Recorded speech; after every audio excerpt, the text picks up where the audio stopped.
তোমরা দেখে নাও আমি কি করতে পারি।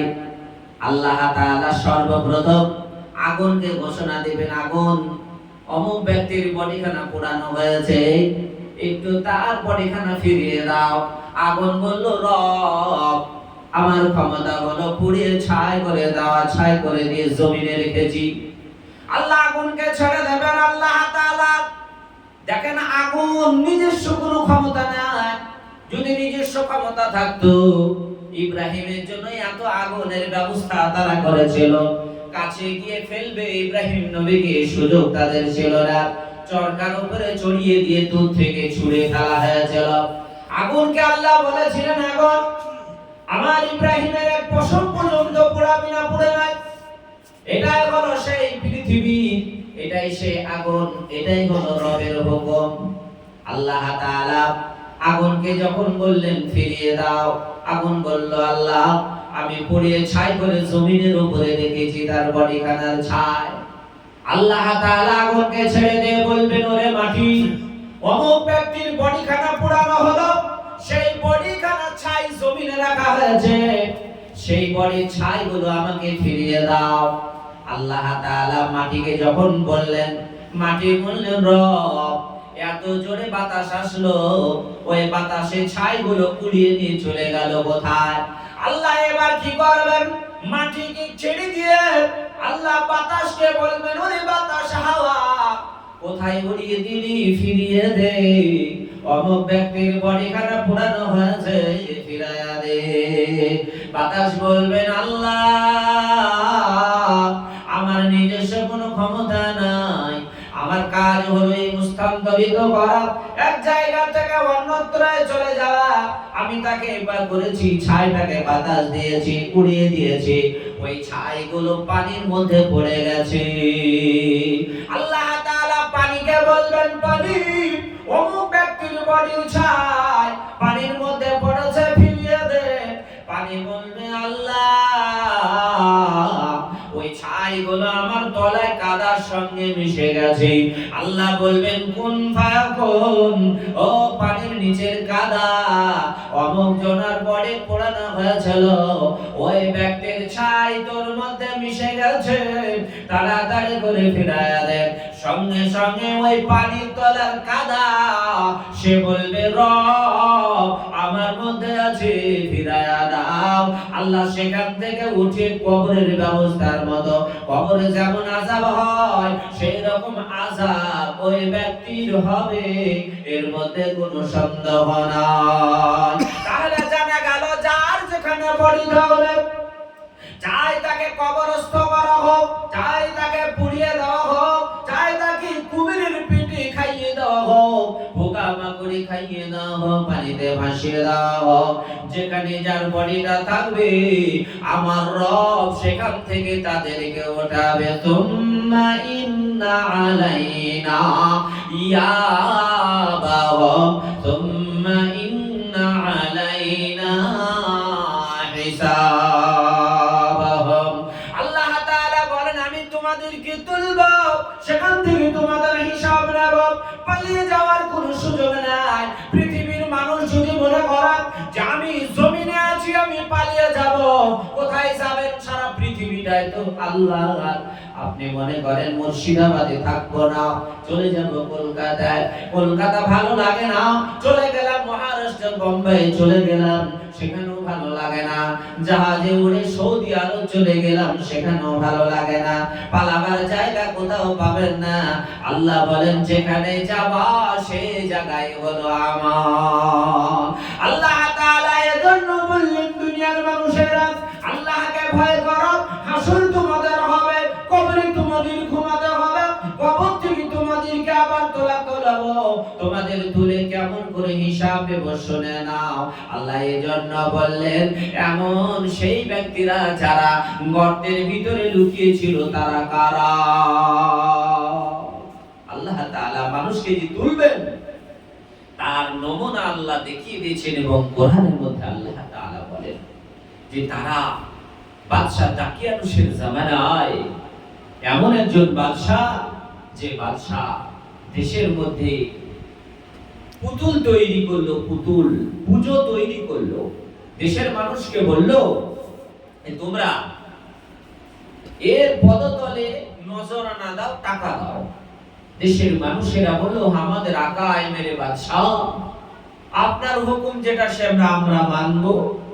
শুরু হয়ে গেল এই যুবকের দল, তারা বলল আমরা মানব না। বলে কেন মানবা না? বলে না মানব না, আল্লাহর উপরে কোন অংশীদার নাই, রবকে আমরা মেনে নিয়েছি আগে বলে, আর আমরা এর পদতলে নজরানা দিতে পারবো না, টাকা দিতে পারবো না। এই সময় বাদশা বলল, তোমাদের জানে মেরে দেব, তোমাদেরকে আর বেশি থাকতে দেব না, আমার এলাকায় তোমাদেরকে রাখবো না। এরা কি করলো? নিজের মাতৃভূমি ছেড়ে পালাতে শুরু করে দিল। চলতে চলতে এমন একটি পাহাড়ের নাম কোরআনে এসেছে, এটাকে বলা হয় রাকিম পাহাড় বা দেশ বা গ্রাম। এই রাকিম পাহাড়ের নিকটে যখন তারা পৌঁছে গেল, পিছন থেকে তাকিয়ে দেখলো কুকুর, এই কুকুর যেন পিছন ধরেছে। এরা বলল, ভাই কুকুর কেন আমাদের পিছনে? তোমার নাকি আরেকজনকে জিজ্ঞেস করে। বলে কুকুর কার? বলে আমাদের কারণা। তাহলে এদেরকে তাড়িয়ে দাও। কুকুরকে তাড়ানোর জন্য তারা ঢিল ছুড়লো, কিন্তু কুকুর পালায় না। কুকুরকে যতই ঢিল ছুড়ে কিছুটা চলে যায়, আবার চলে আসে। এই করতে করতে তফসিরে এসেছে যে কুকুর বলল, আল্লাহর বান্দারা, আমাকে তাড়িয়ে দিও না, আমিও তোমাদের সহযোগিতার জন্য তোমাদের পিছনে যেতে চাই। এরা বলল, সর্বনাশ, কুকুরের মুখ থেকে বাকশক্তি বেরিয়ে গেল। কুকুর যখন বলে গেল, এবার তারা বলল, তাহলে চলো। তারা যখন গর্তের ভিতরে প্রবেশ করলো, গর্তের ভিতরে প্রবেশ করার পর আল্লাহ তাআলার কাছে দোয়া করলো, আল্লাহ আমাদের উপরে রহম করো, বাদশা আমাদের উপরে অত্যাচার করেছে, আমাদের নফসের উপরে অত্যাচার করবে, আল্লাহ আমাদের উপরে রহম করো। আল্লাহ এমন রহম করলেন যে তাদের কানের মধ্যে তামাচা মারলেন, থাবা মেরে দিলেন। যখন থাবা মেরে দেওয়া হলো, এরা শ্রবণ শক্তি তাদের হারিয়ে গেল, তারা আর কিছু শোনে না। চোখগুলোকে আল্লাহ খোলা রাখলেন, মানুষ ঘুমিয়ে গেলে পরে চোখ বন্ধ হয়ে যায়, কিন্তু ওই ব্যক্তিরা সাহাবে কাহাবেরা, এদের চোখগুলো সব খোলা রয়েছে। কেউ ঘুমাবে বুঝতে পারবে না যে চোখ ঘুমিয়ে, চোখটা বন্ধ হলে পরে সকলে জানবে ঘুমিয়ে গেছে, কিন্তু না, আল্লাহ তাআলা চোখটাকে খুলে রাখলেন, বন্ধ করলেন না। আল্লাহু আকবার। কুকুর সামনে গর্তের সামনে বসে গেল, তাদের চোখগুলো খোলা আছে। যদি কোনো মানুষ, আগন্তুক মানুষ এসে দেখতে পায়, মনে করবে না তারা জেগে রয়েছে, এমন ভাবে আল্লাহ তাদেরকে ঘুমিয়ে দিলেন। একদিন নয়, দুই দিন নয়, বাদশা দাকিয়ানুসের জামানা শেষ হয়ে গেল। 100 বছর চলে গেল, গর্তের ভিতরে তারা ঘুমিয়ে রয়েছে। আর 100 বছর চলে গেল, 200 বছর চলে গেল, ঘুমিয়ে রয়েছে। 300 বছর যখন অতিক্রম করবে, এই সময় এমন একজন বাদশা জমিনে আসলো, যে বাদশার নাম হলো বেদুরুস বাদশাহ, ইসলামিক বাদশাহ। দেশের মধ্যে সময় দেখবেন যখন মানুষেরা অত্যাচার বাড়িয়ে দিবে, মানুষের উপরে মানুষের অত্যাচার নাই, এই যখন বেড়ে যাবে, আল্লাহ তাআলা এমন একজন বাদশাহ জমিনে পাঠিয়ে দেবেন, যার কারণে জমিনটাকে আবার সুন্দর হয়ে যাবে। বাদশা বেদুরুস যখন আবার এসেছেন, আসার পর দেশের মধ্যে ইসলামের সুন্দর সে আল্লাহর হুকুমগুলো মানুষের কাছে দাঁড়ে দাঁড়ে তিনি চেষ্টা করছেন পৌঁছে দেওয়ার জন্য। দোয়া করলেন, আল্লাহ দেশের মধ্যে মানুষেরা কেউ মানে কেউ মানে না, আল্লাহ এমন একটি নিদর্শন দেখিয়ে দিন, যেটা দিয়ে মানুষকে আমি বোঝাতে পারবো আমার রব আছেন, আমার প্রভু আছে। আল্লাহ দোয়া কবুল করলেন। বাদশা বেদুরুসের দোয়া চলছে কত? 309 বছর। এই সময় গর্তের মুখ খুলে গেল, গর্তের মুখ বন্ধ ছিল, সেটা খুলে গেল।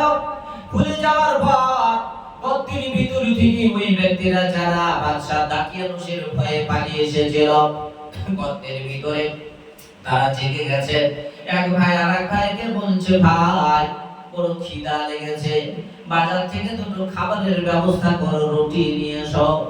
রুটি আনার জন্য যখন বাজারে যাওয়া হলো, বাজারে যাওয়ার পর হোটেলের মধ্যে যখন রুটি নেওয়া হয়েছে, খাদ্য নেওয়া হয়েছে, দোকানের মালিক, হোটেলের মালিক বলল, ভাই পয়সা যেটা দিচ্ছ পয়সা এতগুলো হয়েছে, আমরা যেমন বাজার করতে গেলে বলি ভাই ক টাকা হয়েছে, যখন বলেছে ভাষার মধ্যে একটু বুঝতে পারা যাচ্ছে 309 বছর হয়ে গেছে।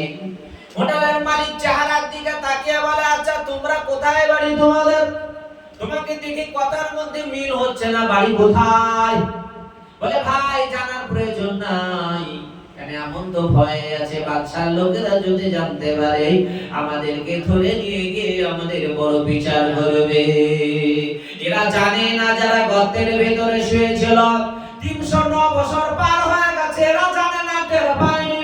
হোটেলে রুটি আনার জন্য, খাদ্য আনার জন্য যখন গেছেন, যাওয়ার পরে ওই হোটেলের মালিককে যখন ডিনার দেওয়া হয়েছে, টাকা দেওয়া হয়েছে, এই টাকাগুলো নেওয়ার পর হোটেলের মালিক বলল, দোকানদার বলল, ভাই এই টাকা তো আমাদের আর চলে না, এই টাকা বহু পুরানা মনে হচ্ছে। স্বাভাবিক, আমরাই তো দেখলাম আমাদের 1000 টাকার নোট বাতিল হলো, 500 টাকার নোট বাতিল হলো। এখন যদি কোনো দোকানদারকে আমরা দিতে যাই, সে কি নেবে না? বলে ভাই এ টাকা অচল হয়ে গেছে, চলবে না। এই দেখেন 309 বছরের সেই টাকাগুলো দেখে দোকানের মালিক বলল, ভাই 309 বছর টাকার বয়স কেন? এখানে লেখা রয়েছে, মোহর মারা আছে, এই টাকা চলে না। পেলায় কোথা থেকে তোমরা টাকা পেয়েছো বলো? নিশ্চয় কোথা থেকে তোমরা খাজানা পেয়েছো। এরা বলে, না ভাই আমরা কারো কাছ থেকে পাইনি, চুরি করিনি, কোথাও পাইনি সম্পদ, এটা আমাদের সম্পদ। দোকানদার বলল, ভাই সত্যি কথা বলো, নইলে বাদশার হাতে দিয়ে দেবো। ভাই সত্যই তো বলছি। বাদশার কাছে খবর পৌঁছালো, বাদশাটাকে, বাদশা হলো বেদরুস ইসলামিক বাদশা, লুকিয়ে ছিল সে বাদশা দাকিয়ানুসের জামানায়, যে ছিল খোদাদ্রোহী, নিজে সে মূর্তি পূজারী ছিল, মূর্তি পূজারী করে বানিয়েছিল। এই ব্যক্তির কাছ থেকে লুকিয়ে গর্তের ভিতরে 309 বছর পর আল্লাহ জীবিত করে বাজারে পাঠিয়েছেন। আর বাজারে যাওয়ার পর ওই হোটেলের মালিক বলে, চল তোকে বাদশার কাছে দিয়ে দেবো। বাদশার কাছে যখন খবর পৌঁছানো হলো, বাদশা সিপাহীকে বলল, যাও এর খোঁজ খবর নিয়ে এসো। ঠিক আছে, এই বলে যখন বাদশা বেদরুসের লোক এই আসহাবে কাহাফ সাথীদেরকে বলল, চলো কোথায় তোমরা লুকিয়েছিলে, কোন গর্তের ভিতরে লুকিয়েছিলে বলো। গর্তের কাছে নিকটে আসার পর আসহাবে কাহাফ যারা বাজারে গেছিলেন, এরা বললেন, ভাই আমরা গর্তের ভিতরে, আরো সাথী আছে, ভিতরে প্রবেশ করা যাবে না। উকি মেরে দেখে কুকুরটাও যেন সামনে বসে রয়েছে, ভিতরে প্রবেশ করতে দেবে না কাউকে। কুকুর এমন একটি প্রাণী জমিনে আল্লাহ দিয়েছে উপকারের জন্য, কুকুর উপকারের জন্য আল্লাহ দিয়েছিল। এই সেই কুকুর সামনে হাতা বেড়ে বসে রয়েছে, যারা এসেছে তারা বলে সর্বনাশ, ভিতরে প্রবেশ করা যাবে না। বলে কেন? সামনে কুকুর আছে, যদি বিপদ হয়ে যায়। যেনারা গেছিলেন বাজারে, এনারা বললেন, ভাই ভিতরে আমাদের আরো সাথী আছে, তারা যদি অনুমতি দেয় তাহলে পরে আপনারা ভিতরে প্রবেশ করবেন, নচেত করবেন না। এই বলে যারা বাজারে গেছিলেন তারা ভিতরে প্রবেশ করলেন। আল্লাহর কাছে আরো যারা সাথীরা ছিলেন, এনারা বললেন, আল্লাহ বাদশার লোকেরা এসে গেছে, জানি না আমাদের কি বিপদ হয়ে যাবে, আল্লাহ আমাদের উপরে আপনি রহম করুন। যখন এই দোয়া করার সঙ্গে সঙ্গে আল্লাহ কবুল করে নিলেন, মঞ্জুর করে নিলেন। মালাকুল মউতকে বললেন, এবার চিরতরে ঘুমিয়ে দাও, সারা পৃথিবীর মাটিতে আমি ইতিহাস তৈরি করে দাও। যারা বাদশা বেদরুসের লোকেরা গর্তের সামনে দাঁড়িয়ে রয়েছে, আসে না, কোনো অনুমতি আসে না, কিছুই হয় না। উকি মেরে দেখে আর কেউ নাই, তারা শয্যায় সজ্জিত, তারা ঘুমিয়ে গেছে। এমন ঘুমিয়েছে তারা আর জীবনে কোনোদিন উঠে আসবে না। দেখো রে ভাবিয়া, এ দুনিয়া ছাড়িয়া যাইতে হবে তোমার। এ দেখো ছাড়ে যাইতে হবে তোমার। আজরাইল আসিবে, আজরাইল আসিবে, সোনার দেহ থেকে গো জান কেড়ে নেবে। সোনার দেহ থাকিবে পড়ে মাটিতে কুরে কুরে খাবে। কত যে বাহাদুরি, কত যে অহংকারী, কত যে বাহাদুরি, কত যে অহংকারী, সব শেষ হবে তোমার। দেখো রে ভাবিয়া এ দুনিয়া ছাড়িয়া যাইতে হবে তোমার। সোনার বাড়ি টাকার ছড়াছড়ি, সোনার বাড়ি টাকার ছড়াছড়ি, সব থাকিবে পরে দুনিয়ায়। এ দেখো রে ভাবিয়া এ দুনিয়া ছাড়িয়া যাইতে হবে তোমার। এই পৃথিবী ছেড়ে সকলকে চলে যেতে হবে। আল্লাহ তাআলা সূরা আল কাহফের মধ্যে এটা জানিয়ে দিলেন, দুনিয়ার মানুষেরা তোমাদেরকে আমি আবার পুনরায় তুলবো, যেমন করে আসহাবে কাহফদেরকে তুলিয়ে মানুষের চোখের সামনে দেখানো হয়েছে। আল্লাহ তাআলা বলেন, বান্দারা খবরদার শয়তানের ধোঁকায় তোমার রবকে ছেড়ে দিও না। আজ দুনিয়ার আল্লাহ কোরআনে এত কিছু বলার পর দুনিয়ার মানুষ আজ ভুলতে ভুলতে ভুলতে শেষ প্রান্তরে পৌঁছায় গেছি। নবীজি বলেন, আমার উম্মতেরা আমি তোমাদের কাছে রেখে গেলাম কোরআন, আমি তোমাদের কাছে রেখে দিলাম আমার হাদিস, তোমরা সেই দিকে লক্ষ্য করে চলবে। কিন্তু আজকে দেখেন না কারো জমিনে এত কিছু কোরআনের মাধ্যমে জানার পর মানুষেরা বিশ্বাস করে না, মানুষেরা সকলে তারা পশুর মতো হয়ে যায়।